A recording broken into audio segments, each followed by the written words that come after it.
মালিক সাহেব আলিম সালামতুল্লাহ, আমি 2 দিন স্বপ্নদোষ হওয়ার পর অসুস্থ, প্রচণ্ড ঠান্ডার কারণে ফরজ গোসল না করে নাপাক জায়গা পরিষ্কার করে ফজর সলাত আদায় করেছি। এতে কি আমার সলাত হয়েছে নাকি আমি গুনহার কাজ করেছি?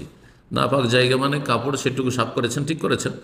হ্যাঁ, যেহেতু কেউ বলেছে সে যে মনি নাপাক, কিন্তু মনি বীর্য সঠিক মতে সে নাপাক নয়, সেটা কাশফোঁটার মতো নোংরা, আর সেটা ধোয়া আবশ্যক নয়।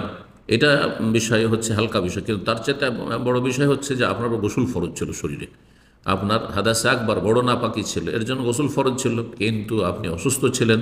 গোসল করলে আপনার অসুস্থতা বেড়ে যেতে পারে, প্রচণ্ড ঠান্ডাও ছিল, যার ফলে আপনার জন্য যেটা ফরজ ছিল সেটা হচ্ছে গোসলের বিকল্প তেয়াম্মম, তেয়াম্মম করে নিতে হবে। আল্লাহ বলছে আউলা আমাস্তমন নিসা, তোমরা যদি স্ত্রীর সাথে সহবাসে মিলিত হও, ফালাম তাজিদু মাআন, আর তারপরে পানি পাচ্ছ না অথবা পানি ব্যবহার করতে পারছো না, ফাতায়াম্মামু সাঈদান তাইয়্যিবা, গোসল ফরজ হয়েছে।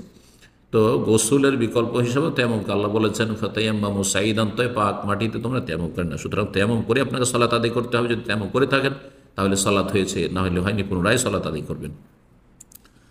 6 নম্বর প্রশ্ন। আসসালামু আলাইকুম ওস্তাদ। ওয়ালাইকুম আসসালাম রহমতুল্লাহ। আমি একজনের কাছে 1 লাখ টাকা পাই, আজকে 1.5 বছর হয়ে গেছে, আমার টাকা দিচ্ছে না, আল্লাহ হেদায়েত করুক।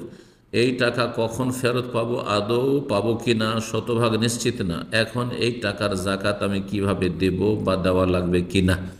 যারা কাউকে টাকা পয়সা ধার দিয়ে রেখেছেন আর আপনার যে নির্ধারিত সময় সেটা পার হয়ে চলে গেছে, কখন দেবে তাও জানা নেই, হ্যাঁ, সে হচ্ছে আপনার হাত ভারী, এক কথায়। আছে হয়তো দিতে পারবে, তারপরও দিচ্ছে না, হয়তো কখন দিবে ঠিক নাকি দিবে না তাও ঠিক নেই।